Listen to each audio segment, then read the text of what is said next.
Bonjour à tous. On commence ce tour de la presse sportive par la soirée de gala qui a eu lieu lundi soir à Londres. La FIFA récompensait les acteurs du foot pour la saison 2016-2017 et les Madrilènes ont été mis en valeur. Madrid est le meilleur titre As afin de saluer les prix de meilleur joueur de Cristiano Ronaldo et de meilleur entraîneur de Zinedine Zidane. Mais les deux stars du Real n'ont pas été les seuls à être mises en avant. Marcelo, Ramos, Modric et Kroos ont aussi été alignés dans le 11 de l'année. Marca nous présente donc ce matin les 7 magnifiques de la Maison Blanche. Le prix de meilleur joueur de CR7 est bien entendu salué au Portugal. 5 s'exclame Record ce matin. Le Portugais est donc récompensé pour la 5e fois par la FIFA et égale le record de Messi. Un autre Portugais fait la une ce matin en Angleterre, c'est José Mourinho. Le coach de Manchester United se serait emporté dans le vestiaire après la défaite de ses hommes contre Huddersfield samedi. Il se serait aussi montré froid et distant le lendemain à l'entraînement, comme le rapporte le Mirror Sport sur son site. Un comportement qui inquiète plusieurs cadres de l'équipe qui n'ont aussi pas du tout apprécié la sortie publique du Special One au sujet de la prestation de Ander Herrera. À Everton, la situation est bien pire. Hier, Ronald Koeman a été démis de ses fonctions après la claque subie à domicile contre Arsenal 5-2. Les Toffees cherchent donc désormais son remplaçant. Et ce matin, c'est la foire dans la presse anglaise qui sort au moins 5 noms. Le Daily Star croit savoir que Ryan Giggs, le joueur emblématique de Manchester United, aurait fait des appels du pied à la direction d'Everton.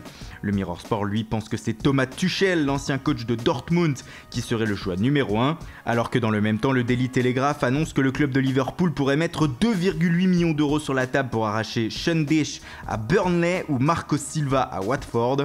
Enfin, encore plus étonnant pour le Sun Sport, c'est Carlo Ancelotti à qui les dirigeants voudraient parler en premier. En tout cas, il ne manquerait pas d'idées. Autre entraîneur en difficulté en première ligue, Slaven Bilic à West Ham. Le Croate n'arrive pas à faire décoller les Hammers, 16e actuellement. Et cela irriterait les dirigeants qui penseraient à le remplacer. Selon le Daily Express, le club de Londres voudrait aller chercher Julian Nagelsmann, surnommé le mini Mourinho, à Hoffenheim afin de l'installer sur le banc des Hammers. En Italie, même si c'est Luciano Spalletti qui fait la une du Corriere dello Sport, ce n'est pas un entraîneur qui nous intéresse mais une polémique. La Serie A serait sous le choc depuis dimanche et la victoire de la Lazio sur Cagliari 3-0.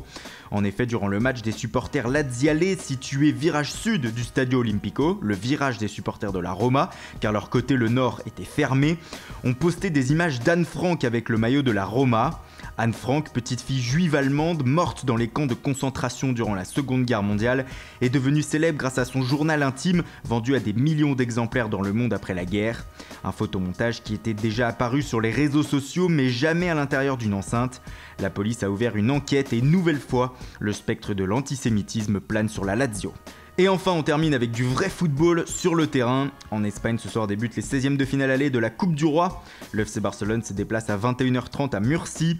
L'occasion pour Ernesto Valverde, l'entraîneur du Barça, de faire tourner et de donner sa chance à des jeunes, comme le signale Sport. On devrait donc pouvoir découvrir les Arnaïs, Alenia, Ortola ou Cucurella sous le maillot Blaugrana. Voilà, c'est tout pour aujourd'hui. Merci pour votre fidélité. Bonne journée à tous et rendez-vous dès demain matin pour une nouvelle revue de presse.